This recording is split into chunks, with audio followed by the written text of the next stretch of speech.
আপনার সন্তানের অতিরিক্ত জেদ বা খারাপ ভবিষ্যতের জন্য আপনারা বাবা মারা দায়ী নন তো? তো চলুন আজকের ভিডিওতে আলোচনা করব কয়েক ধরনের পেরেন্টিং স্টাইল সম্পর্কে। Hello everyone, welcome to my channel miss S M. আমি সুষমা। প্রত্যেক বাবা মারাই চান তাদের সন্তানরা বড় হয়ে বুদ্ধিমান, সুবিচার সম্পন্ন এবং দায়িত্বপরায়ণ মানুষ হয়ে উঠুক। কিন্তু আপনি কেমন মানুষ তার উপরেই নির্ভর করে আপনার সন্তান বড় হয়ে কেমন মানুষ তৈরি হবে। মূলত দুই টাইপসের বাবা মাদের সম্পর্কে আমি আজকে বলবো।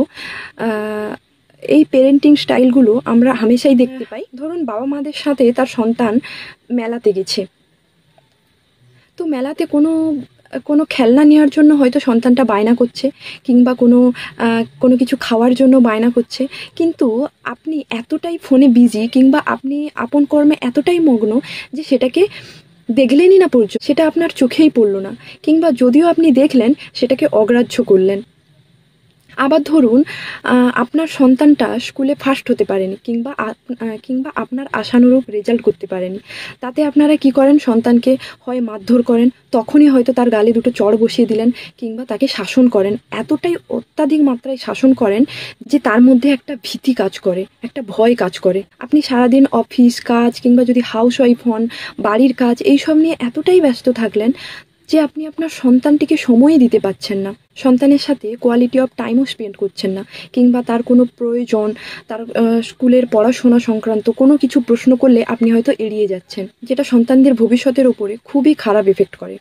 মনোবিজ্ঞানের মতে সন্তানরা শুনে যা কিছু না শেখে, তার চেয়ে অনেক বেশি শেখে দেখে। একটা বাচ্চা যদি দেখে যে তার বাবা মার মধ্যে সম্পর্ক ভালো নেই, তাদের মধ্যে ভালোবাসার কোনো বন্ধন ঠিক নেই, তাদের সম্পর্কের মধ্যে কোনো ভালোবাসাই নেই, অনবরত যদি ঝগড়া করেন কিংবা সেই বাচ্চাটির সামনে আপনাদের মনোমালিন্য হয়, এতে পুরো এফেক্টটাই পড়ে বাচ্চাটির ওপর। আপনারা বাবা মারা যদি আপনাদের বাচ্চাদের সাথে কোয়ালিটি অফ টাইম স্পেন্ড না করেন, তাদের সাথে যদি বন্ধুর মতো আচরণ না করেন, তাদের সাথে যদি বন্ধুর মতো মিশতেই না পারেন, সেই সন্তানরা বড় হয়ে ভীতু এবং বিদ্রোহী মনোভাবের হয়ে ওঠে।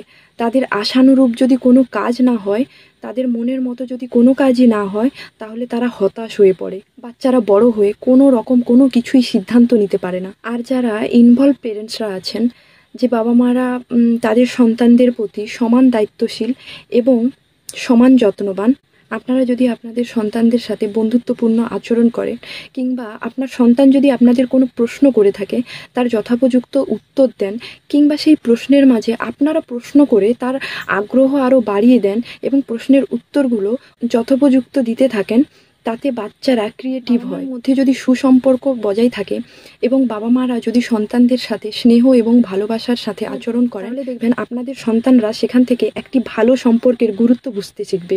ছোটবেলা থেকে সমস্ত প্রশ্নের উত্তর পেয়ে আসায় বাচ্চাদের সাথে আপনাদের একটা ভালো কমিউনিকেশন তৈরি হবে। এতে বাচ্চারা যে কোনো সমস্যায় কিংবা বড় হয়েও যে কোনো সমস্যায় পড়লে আগে আপনাদের সাথে সেটা শেয়ার করবে, আগে আপনাদের সেটা প্রশ্ন করবে এবং সঠিক সিদ্ধান্ত নিতেও সক্ষম হবে। কিন্তু আপনারা যদি কর্তৃত্বমূলক বাবা মার মতো আচরণ করে থাকেন, তাহলে তারা বড় হয়ে শুধুমাত্র একটু অ্যাটেনশন পাওয়ার জন্য অসৎ সঙ্গের ভিড়ে মানে বিপথে চালিত হবে।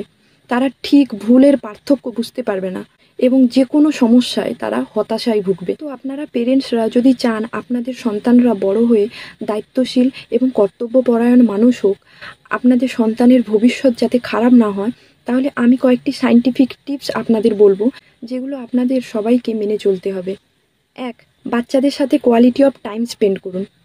হতে পারে আপনি বাড়িতে কোনো মেড রেখে দিয়েছেন, কিংবা আপনার বাচ্চাটিকে আপনি কোনো ভালো প্রাইভেট টিউটর দিয়ে দিয়েছেন, তবুও বাচ্চাদের সাথে বন্ধুত্বপূর্ণ আচরণ করুন। বাবা মার ভালোবাসার বন্ধন এবং বাবা মার সাথে বাচ্চাদের এই স্নেহ ও ভালোবাসার সম্পর্কে বাচ্চারা অনেক পজিটিভ ফিল করবে। সেখান থেকে তাদের শারীরিক এবং মানসিক দিক থেকে সুস্বাস্থ্য বজায় থাকবে এবং তাদের একাডেমিক রেজাল্টও খুব ভালো হবে। 2 নম্বর হলো বাচ্চাদেরকে যে কোনো বিষয়ে উচ্চস্বরে বকাঝকা না করা কিংবা তাদের অকারণে গায়ে হাত না তোলা। বাচ্চারা তো চঞ্চল হবেই এবং তারা যে সব কিছু বুঝবে তাও তো নয়। তাই তারা যেটা চাইছে সেটা যদি অন্যায্যকর কোনো জিনিসও হয়, তারা যেটা চাইছে তাদেরকে সেটা বুঝিয়ে বলুন, কিংবা তাদেরকে প্রশ্ন করুন যে তুমি এটা কেন চাও। যদি তারা অতিরিক্ত খেলনা চাইছে কিংবা যে খেলনাটা তার কাছে আছে, যদি তারপরও সেই খেলনাটাই আবার বায়না করছে কিংবা নতুন নতুন কোনো কিছু চাইছে যেটাতে আপনি মনে করেন যে সেটা উপযুক্ত নয় তার জন্য, তাহলে তাকে প্রশ্ন করুন যে তোমার কাছে তো অলরেডি অনেক খেলনা আছে, তুমি সেগুলোকে আগে নষ্ট করে দাও, সেগুলো নষ্ট হয়ে গেলে তুমি অবশ্যই নতুন খেলনা নিতে পারো। কিংবা তাদের কি, কখন, কিভাবে, এই সব দিয়ে প্রশ্ন করুন, দেখুন, বুঝুন তারা কি বলতে চাইছে। আর আপনিও তাদের সাথে ফ্রেন্ডলি এবং তাদেরকে স্নেহ করে বুঝিয়ে বলুন, দেখবেন বাচ্চারা নিশ্চয়ই বুঝবে। 3 নম্বর হলো, আপনি যতই ব্যস্ত থাকুক না কেন, আপনি অফিসের কাজ হোক কিংবা বাড়ির কাজ, যতই ব্যস্ত থাকুন না কেন, আপনার সন্তানের যখন আপনার প্রয়োজন, কিংবা সে যদি আপনাকে কিছু বলতে চাইছে, আপনাকে কিছু জিজ্ঞাসা করছে, তাকে অবহেলা করবেন না। সেই সময় তৎক্ষণাৎ তার প্রশ্নের জবাব দিন। যতটা সম্ভব পারেন তার সাথে সময় কাটান, তার প্রশ্নের উত্তরগুলো ঠিকভাবে বিচার করুন। কিংবা কোনো একটা বাচ্চা যদি কোনো কিছু সম্পর্কে জানতে চাইছে, যদি কোনো অ্যানিম্যাল সম্পর্কেই জানতে চায়, তাহলে সেখানে তাদের সেই প্রশ্নের উত্তর আপনারা যথোপযুক্ত দেওয়ার চেষ্টা করুন।